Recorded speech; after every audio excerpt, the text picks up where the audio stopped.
नमस्कार, मी संकेत Deshpande. Top news Marathi चॅनलमध्ये आपलं स्वागत. पंतप्रधान नरेंद्र मोदी यांनी तिसऱ्यांदा पंतप्रधान पदाची शपथ घेतली असून पुण्यातून लोकसभेवर विजयी झालेले मुरलीधर मोहोळ हे देखील आता मोदींच्या मंत्रिमंडळामध्ये दिसणार आहेत. मुरलीधर मोहोळ यांच्या रूपाने पुण्याला 6व्यांदा केंद्रीय मंत्रिपदाची संधी मिळाली आहे. माजी केंद्रीय मंत्री विठ्ठलराव गाडगीळ यांच्यानंतर पुण्यातून लोकसभेवर निवडून गेलेल्या मोहोळ यांना मंत्रिपद मिळाल्याने लोकसभेत गेलेल्या पुण्यातील खासदाराला तब्बल 35 वर्षांनी केंद्रीय मंत्रिपद मिळालं आहे. या अगोदर कोणत्या खासदारांना केंद्रीय मंत्रिपदी काम करण्याची संधी मिळाली होती, पाहूया ग्राफिक्सच्या माध्यमातून. देशाला स्वातंत्र्य मिळाल्यानंतर स्वतंत्र भारताचे पहिले प्रधानमंत्री पंडित जवाहरलाल नेहरू यांच्या मंत्रिमंडळात काकासाहेब गाडगीळ यांनी 1947 ते 1952 या काळात केंद्रीय सार्वजनिक बांधकाम मंत्री म्हणून काम पाहिलं. काकासाहेब गाडगीळ यांच्यानंतर तब्बल 2 दशकांनंतर मोहन धारिया यांनी 1971 मध्ये पंतप्रधान इंदिरा गांधींच्या मंत्रिमंडळात नियोजन राज्यमंत्री पदाबरोबरच गृहनिर्माण खात्याचे राज्यमंत्री म्हणूनही काम पाहिलं.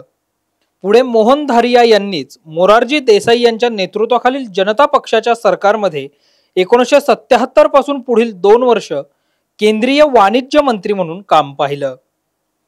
1980 ते 91 दरम्यान पुण्याचे खासदार असताना विठ्ठलराव गाडगीळ यांनी पंतप्रधान इंदिरा गांधींच्या मंत्रिमंडळात संरक्षण उत्पादन राज्यमंत्री पदाबरोबरच नागरी हवाई वाहतूक राज्यमंत्री म्हणूनही काम पाहिलं.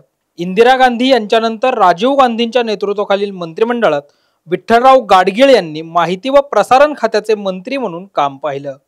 राज्यसभेवर विजयी झालेल्या पुणे शहरातील सुरेश कलमाडी आणि प्रकाश जावडेकर या 2 नेत्यांनाही केंद्रीय मंत्रिपदी काम करण्याची संधी मिळाली आहे. पंतप्रधान PV नरसिंहराव यांच्या मंत्रिमंडळात 1995 ते 96 मध्ये सुरेश कलमाडी हे रेल्वे खात्याचे राज्यमंत्री होते. त्यानंतर सुरेश कलमाडी हे सलग 3 वेळा पुणे लोकसभेवर विजयी झाले होते. पंतप्रधान नरेंद्र मोदींच्या नेतृत्वाखाली स्थापन झालेल्या सरकारमध्ये राज्यसभेवर खासदार असलेले प्रकाश जावडेकर यांचा 2014 मध्ये पर्यावरण मंत्री म्हणून समावेश करण्यात आला होता. प्रकाश जावडेकर यांनी याच दरम्यान मनुष्यबळ विकास मंत्री म्हणूनही काम पाहिलं. पंतप्रधान नरेंद्र मोदींच्या दुसऱ्या कार्यकाळामध्ये 2019 पासून पुढचे 2 वर्ष प्रकाश जावडेकरांनी केंद्रीय पर्यावरण मंत्री पदाबरोबरच माहिती व प्रसारण खात्याचे मंत्री म्हणूनही काम पाहिलं. विठ्ठलराव गाडगीळ यांच्यानंतर लोकसभेवर विजयी झालेल्या मुरलीधर मोहोळ यांनाच केंद्रीय मंत्रिमंडळामध्ये राज्यमंत्री म्हणून काम करण्याची संधी मिळाली आहे. एकंदरीतच काय तर मुरलीधर मोहोळ यांच्या रूपाने तब्बल 35 वर्षांनी लोकसभेत विजयी झालेल्या खासदाराला केंद्रीय मंत्रिपदी काम करण्याची संधी मिळाली आहे. अशाच ताज्या आणि महत्त्वपूर्ण बातम्यांसाठी पाहत रहा टॉप न्यूज मराठी, आपला महाराष्ट्र आपली बातमी. आणि हो, आता top news Marathi channel Jio टीव्हीच्या OTT प्लॅटफॉर्मवर, तेही 24 तास. Come on guys, hurry up. अरे सुन ना, एक ब्रेक ले लेते हैं. Guys, I'm telling you, तुम लोगों को सही से ट्रैकिंग नहीं आता. But that's okay, you can learn. रोज का ढक्कन देना. तो ये रेड वाला है, सही वाला देना. अबे ढक्कन, पहले तो सही पानी पीना.